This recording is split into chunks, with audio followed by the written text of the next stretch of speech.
जय हिंद दोस्तों, आप सभी का दीपक एजुकेशन प्रयागराज में स्वागत है। तो दोस्तों आज का टॉपिक है महत्वपूर्ण निधन, मतलब जनवरी और फरवरी माह 2022 में जो महत्वपूर्ण निधन जिन व्यक्तियों का हुआ है उस पर मैं आज बात करूंगा। तो आइए देखते हैं एक एक करके। सबसे पहले आते हैं पंडित बिरजू महाराज जी। ये बहुत ही मोस्ट इम्पॉर्टेंट हो जाते हैं, चूँकि ये कथक शास्त्रीय नृत्य से संबंधित है, इसलिए ये बहुत ही महत्वपूर्ण हो जाते हैं। देखिए, पंडित बिरजू महाराज का जन्म होता है 4 फरवरी 1938 को लखनऊ में। कहाँ पर होता है?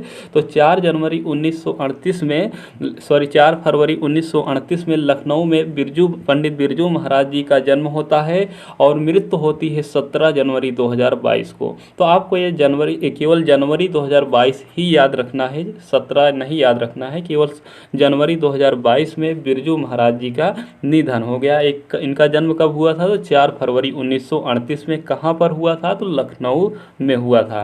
देखिए, ये पद्म विभूषण से सम्मानित किए गए थे 1986 में ही। अब सोचिए कि 1986 में ही ये पद्म विभूषण से सम्मानित किए जा चुके हैं, तो सोच सकते हैं कि कितने इम्पोर्टेंट हो सकते हैं ये व्यक्ति।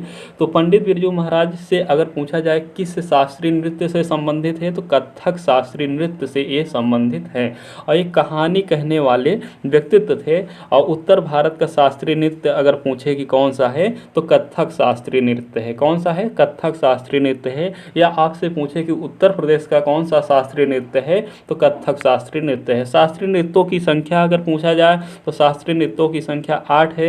कौन कौन से है? तो कथक उत्तर प्रदेश में है, सत्रिया असम में है, उसके बाद मणिपुरी मणिपुर में है, ओडिसी ओडिशा में है, और उसके बाद कुचिपुड़ी आंध्र प्रदेश में आता है, भरतनाट्यम तमिलनाडु में आता है, और कथकली और मोहिनी अट्टम अगर पूछे तो केरल में आते हैं। ये महत्वपूर्ण 8 क्या हैं?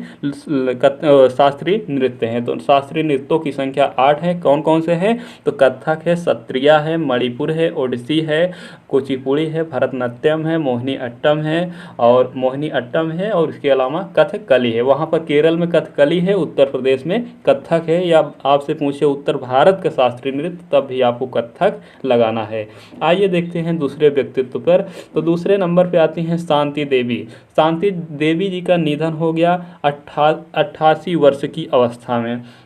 88 वर्ष की अवस्था में, और ये ओडिशा से संबंधित है। किस राज्य से संबंधित है? तो ये ओडिशा राज्य से संबंधित है, और इन्हें 2021 का पद्मश्री पुरस्कार से सम्मानित किया गया था। इस सामाजिक कार्य के लिए इन्हें शांति देवी जी को पद्मश्री से 2021 में पुरस्कार से सम्मानित किया गया था। और अगर पूछा जाए कि शांति देवी का संबंध किससे था, तो सामाजिक कार्यक्रम से था, गरीबों की सहायता करना था, आदिवासी महिलाओं का उत्थान करने में इनका बड़ा ही महत्वपूर्ण योगदान रहा था। इसलिए ये शांति देवी जी बहुत ही इम्पोर्टेंट हो जाती हैं निधन की दृष्टि से। आइए देखते हैं तीसरे नंबर पर। तीसरे नंबर पे आते हैं मिल्खा सिंह। मिल्खा सिंह को आप रंग से वाकिफ है। मिल्खा सिंह का ये पूछ सकता है कि आत्मकथा क्या है, तो मिल्खा सिंह से इम्पॉर्टेंट यही बन सकता है कि मिल्खा सिंह का आत्मकथा क्या है, तो the race of my life. The race of my life जो इनकी आत्मकथा है, ये बहुत ही मोस्ट इम्पॉर्टेंट हो जाती है, इसलिए इन मिल्खा सिंह का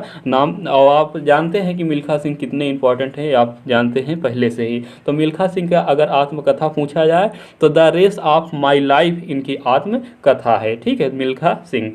अब अगले नंबर पे देखते हैं, तो आते हैं सुपर मॉम कहने वाली, कलर वाली कहने वाली, सुपर टाइग्रेज मॉम कहने वाली। मतलब 17 साल की अवस्था में एक बाघिन की मृत्यु हो गई।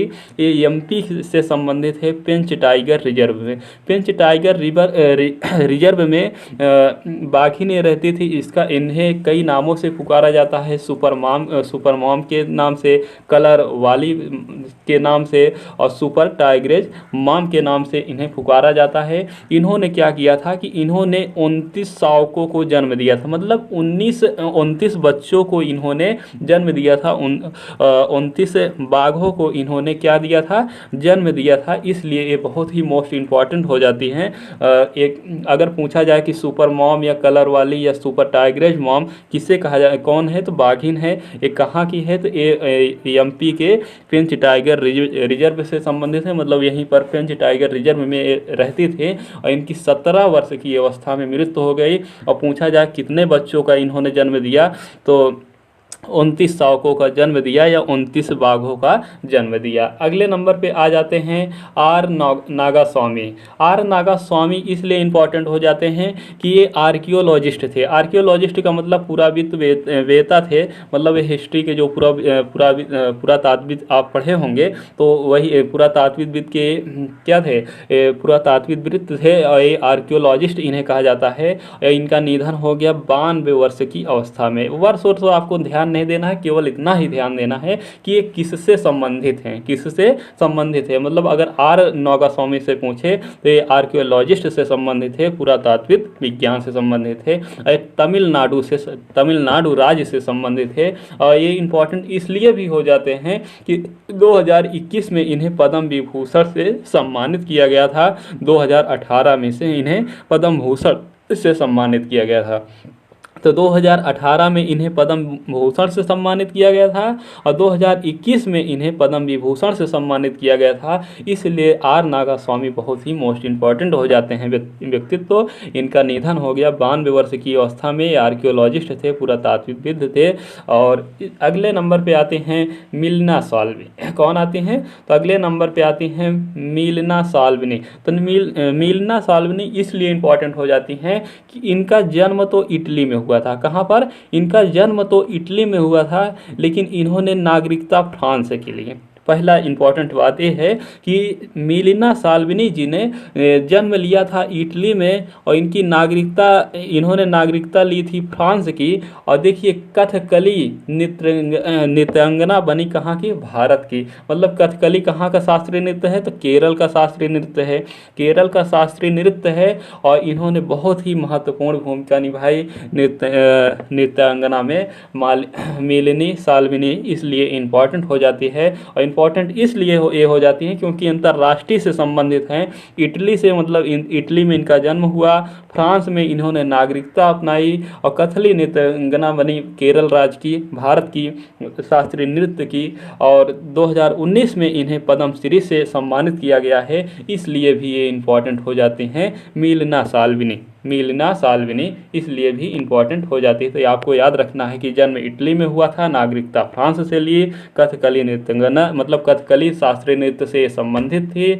और मिलिना साल्विनी इनका नाम था। इन्होंने 2019 में इनको पद्मश्री से सम्मानित किया गया था। अगले नंबर पे आ जाती हैं लता मंगेशकर जी। तो लता मंगेशकर जी आप जानते हैं कि बहुत ही मोस्ट इम्पॉर्टेंट है। अगर आप मतलब कि हिंदी सॉन्ग जैसे ही आप डालेंगे यूट्यूब चैनल पे या किसी भी वेबसाइट पे, तुरंत इतने अच्छे मतलब सुनहरे गाना, जो भी आपको चाहे सैड सॉन्ग पसंद हो या कोई भी सॉन्ग आपको पसंद है, तो अधिकतर आपको पुराने गाने सभी के सभी किसका, लता मंगेशकर जी का मिलेगा। और इसलिए इम्पॉर्टेंट हो जाती है। इनका 92 वर्ष की अवस्था में निधन हो गया। इनका जन्म 1929 में हुआ था इंदौर एमपी में। तो इनका जन्म हो सकता है पूछ ले कि किस शहर में हुआ था, तो इंदौर एमपी में इनका जन्म हुआ था 1929 ईस्वी में। और इनकी 92 वर्ष की अवस्था में मृत्यु हो गई, निधन हो गया। इसलिए इम्पॉर्टेंट हो जाती हैं लता मंगेशकर जी, जो कि आप जानते हैं कि गायिका में सबसे पहले अगर नाम लिया जाता है तो लता मंगेशकर जी का नाम लिया जाता है। और इनका अगर पुरस्कार से संबंधित प्रश्न बनेगा तो जो इम्पोर्टेंट है मैं उसी को लिया हूँ। बाकी इन्होंने तो पुरस्कार बहुत सारा लिए, बहुत सारा पुरस्कार इन्होंने पाया है, उसमें कोई गिनती नहीं, लेकिन जो मोस्ट इम्पॉर्टेंट है मैं उसी को लिया हूँ। जैसे 1989 में इन्हें मिलता है दादा साहेब फाल्के पुरस्कार से सम्मानित किया जाता है। 1989 ईस्वी में 1989 में दादा साहेब फाल्के पुरस्कार से सम्मानित किया जाता है। और 1999 में इन्हें पद्म विभूषण से सम्मानित किया जाता है। तो 1999 में किसे पद्म विभूषण से सम्मानित किया जाता है, 1989 में दादा साहेब फाल्के से सम्मानित किया जाता है। और 2001 में ही, बताइए आज 2022 चल रहा है, 2001 में ही इन्हें भारत रत्न से सम्मानित किया गया था। इसलिए बहुत ही मोस्ट इम्पॉर्टेंट हो जाते हैं। ये डेट भी आपको याद रखना है। 2001 में भारत रत्न से सम्मानित किए गए थे, 1999 में पद्म विभूषण से और 1989 में दादा साहेब फाल्के पुरस्कार से सम्मानित किए गए थे। और फ्रांस का जो सर्वोच्च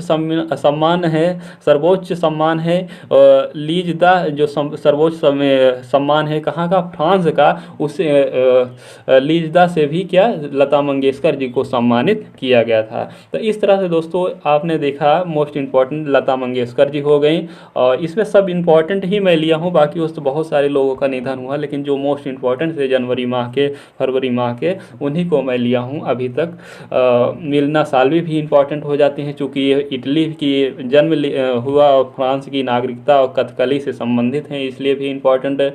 आर नागास्वामी आर्कियोलॉजिस्ट थे, पुरातात्विद थे, इसलिए इम्पॉर्टेंट हो जाते हैं, और 2021 में पद्म विभूषण से सम्मानित किए गए थे। और इसके अलावा देखेंगे शांति देवी सामाजिक कार्य के लिए हैं जानी जाती हैं, उड़ीसा से संबंधित है, पद्मश्री से 2021 में सम्मानित किए गए थे। उसके बाद आते हैं पंडित बिरजू महाराज, ये तो मोस्ट इम्पॉर्टेंट हैं ही, कथक शास्त्रीय नृत्य से संबंधित हैं, और लखनऊ घराना से थे। कहाँ से? लखनऊ घराना से पूछा जाए, मतलब पूछा जाए घराना तो लखनऊ घराना से थे।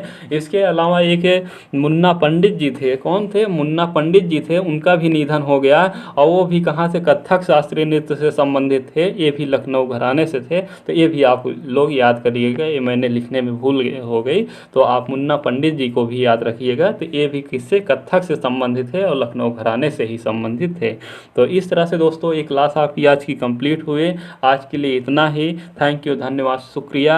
और आप लोग इस वीडियो को ज़्यादा से ज़्यादा शेयर कीजिए, ताकि ज़्यादा से ज़्यादा लोग जुड़ सकें और क्लास लेने में मुझे भी दिलचस्पी ज़्यादा बढ़े, और डेली मैं क्लास ले सकूं। और ज़्यादा से ज़्यादा आप लोग कमेंट किया करें। थैंक यू, धन्यवाद, शुक्रिया।